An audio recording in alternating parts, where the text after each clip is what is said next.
ভারতবর্ষ সনাতন হিন্দু ধর্মের দেশ। এই দেশের শহর গ্রামের গলিতে গলিতে ঠাকুর দেবতার মন্দির দেখতে পাওয়া যায়।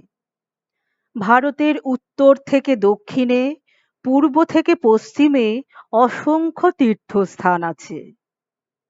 এখানে নানা সম্প্রদায়ের মহাসাধকেরা সাধনা করে ভারতের ভূমিকে পবিত্র করেছেন। সাধারণ ভক্ত, গৃহী বা গৃহত্যাগী সন্ন্যাসীরা এই সকল পবিত্র মন্দির ও তীর্থক্ষেত্রে ভগবানের দর্শন করতে ছুটে যান। সেখানে নিত্য পূজা পাঠ, সৎপ্রসঙ্গ আলোচনা, আরতি, হোম কার্য অহরহ চলছে। যেমন কেদারনাথ, বদ্রীনাথ, কাশীর বিশ্বনাথ, পুরীর শ্রীক্ষেত্র জগন্নাথ ধাম, রামেশ্বরম মন্দির, আসামের মা কামাখ্যার মন্দির ইত্যাদি। এই সকল স্থানে তীর্থ করতে আসা মানুষ পূজা পাঠ ও ভগবানের আরতি দর্শন করে তৃপ্ত হন ও মনে প্রশান্তি লাভ করেন। আজকের বিষয়, ভগবানের আরতি কেন করা হয়? আরতি করার তাৎপর্য কি? আরতি দর্শনে কি পুণ্য লাভ হয়? এই সকল বিষয়ে যাওয়ার আগে আমি Nandita Mitra, ocean of peace Bengali spiritual YouTube চ্যানেলের পক্ষ থেকে সকল দর্শক শ্রোতা বন্ধুদের প্রণাম ও শ্রদ্ধা জানাই। ভিডিওটি দেখে অবশ্যই আপনাদের মতামত জানাবেন। যদি ভালো লাগে তবে লাইক করতে ভুলবেন না। আপনাদের মূল্যবান মতামত পেলে আমার এই ক্ষুদ্র প্রচেষ্টা সার্থক হয়েছে বলে আমি মনে করব। স্পিরিচুয়াল বিষয়ে আরও ভিডিও পাওয়ার জন্য চ্যানেলটির বেল আইকনটিকে ক্লিক করে রাখবেন। নতুন দর্শক শ্রোতা বন্ধু যারা প্রথম এই চ্যানেলটি দেখছেন, তাদের আমি চ্যানেলটিকে সাবস্ক্রাইব করবার জন্য অনুরোধ করছি। যারা অলরেডি সাবস্ক্রাইব করে রেখেছেন তাদের আমি অজস্র ধন্যবাদ ও কৃতজ্ঞতা জানালাম।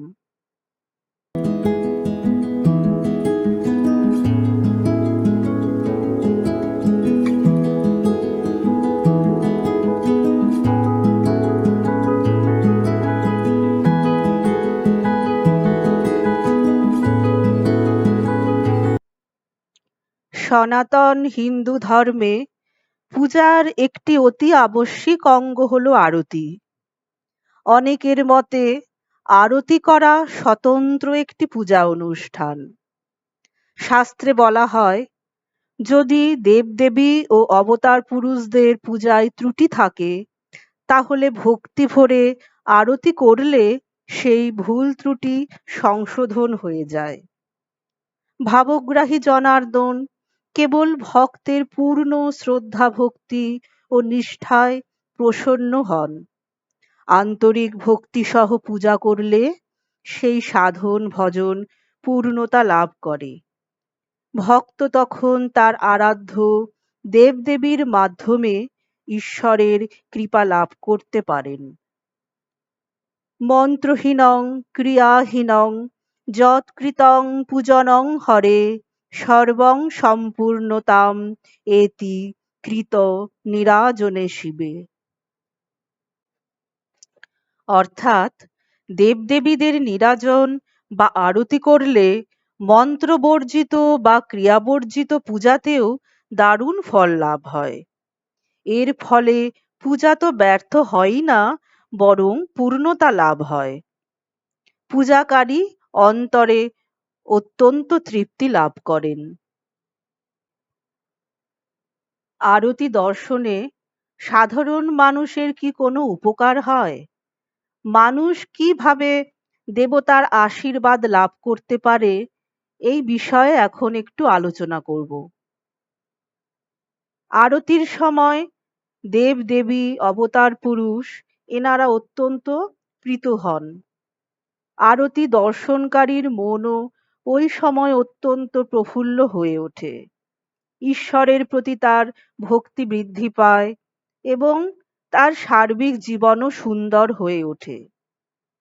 আরতি দর্শনে মানুষের মঙ্গল হয়। আরতির সময় দেবদেবী ও অবতার পুরুষদের স্তব স্তুতি গাইলে পুণ্য লাভ হয়, অন্তরে সাত্ত্বিক গুণের প্রকাশ ঘটে।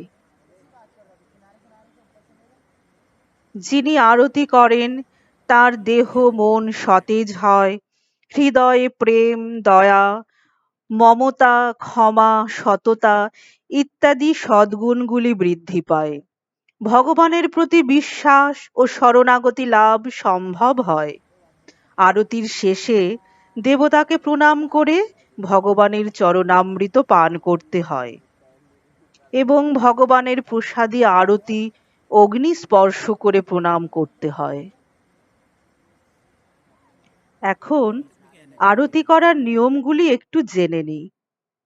সাধারণত আরতি করার নিয়ম হলো পূজায় ভগবানকে ভোগ নিবেদন করার পরে। এছাড়াও ভোরবেলা ও সন্ধেবেলায় আরতি করা হয়। দেবদেবী ও অবতার পুরুষদের যেই সকল জিনিসগুলি দিয়ে আরতি করা হয় সেগুলি হলো পঞ্চপ্রদীপ, কর্পূর দ্বীপ, জলপূর্ণ শঙ্খ, ধৌত বস্ত্র, পুষ্প এবং চামর। স্তব স্তুতি সহ আরতি করা অতি পবিত্র বলে মনে করা হয়। এছাড়াও ঘণ্টা বাদ্য ও অন্যান্য বাদ্যযন্ত্র সহযোগে দেবদেবীর আরতি করা উচিত। আরতি শেষে অতি ভক্তিভরে সাষ্টাঙ্গে দেবতার প্রণাম করে ভগবানের কাছে ভক্তি, বিশ্বাস, শরণাগতি ইত্যাদি প্রার্থনা করতে হয়। ভিডিওর শুরুর দিকে বলা হয়েছে পূজার একটি অতি আবশ্যিক অঙ্গ হলো আরতি। আমরা দেবদেবীর পূজা কেন করি? তার কৃপা পাওয়ার জন্য। পূজার সময় আমরা দেবতাকে ফুল, চন্দন, বস্ত্র, ধূপ, দ্বীপ ও নানা রকম ভোগ নিবেদন করে তার সেবা করি, কারণ আমরা দেবতার প্রীতি ও আশীর্বাদ লাভ করতে চাই। এই রূপে শিব পূজা করি, নারায়ণ, কালী, দুর্গা নানা রকম পূজা আমরা করি এবং পূজার মাধ্যমে আমরা দৈব কৃপা লাভ করতে সচেষ্ট হই। অনেক সময় আমরা দৈব কৃপা লাভ করতে সক্ষমও হই। সংসারে সুখ, শান্তি, সমৃদ্ধি, সুস্বাস্থ্য ইত্যাদি আমরা ভগবানের কাছে কামনা করি, যাতে আমাদের সংসার এই সকল সদ্গুণ লাভ করে বা দৈব কৃপা লাভ করে উত্তরোত্তর বৃদ্ধি পায়। এবার পরিশেষে বলি, পূজার মাধ্যমে ঈশ্বরের সাথে আমাদের সংযোগ সৃষ্টি হয়। এই সংযোগ সৃষ্টির মাধ্যমে পূজক ঈশ্বরের করুণায় আত্মজ্ঞান লাভ করার পথে অগ্রসর হন। ঈশ্বরকে কোনো বিশেষ রূপের মাধ্যমে উপাসনা করা হলেও প্রকৃতপক্ষে দেবস্বরূপ অনন্ত, অসীম। তার রূপের ও গুণের কোনো সীমা নেই। তিনি সগুণ এবং নির্গুণ। তিনি ব্রহ্মস্বরূপ। তিনি জলে, স্থলে, অন্তরিক্ষে, অগ্নিতে সর্বত্র বিদ্যমান। সেই ব্রহ্মস্বরূপ সত্তাকে আরতি করি আমরা কর্পূর দ্বীপ, জলপূর্ণ শঙ্খ, বস্ত্র, পুষ্প, চামর এই সকল উপকরণ দিয়ে। কেন করা হয়? এ সব কিছুর পিছনে তাৎপর্য আছে। শাস্ত্রমতে কর্পূর দ্বীপ হলো অগ্নি বা তেজের প্রতীক, জলপূর্ণ শঙ্খ হলো জলের প্রতীক, বস্ত্র হলো বায়ুর প্রতীক, পুষ্প মাটির প্রতীক এবং চামর হলো আকাশের প্রতীক। এই প্রাণী জগৎ ও বিশ্বজগতের মূল উপাদান এই পঞ্চমহাভূত তথা অগ্নি, জল, বায়ু, মাটি বা পৃথিবী ও আকাশ। প্রতিটি উপাদানেরও সূক্ষ্মাতিসূক্ষ্ম তন্মাত্রা বর্তমান।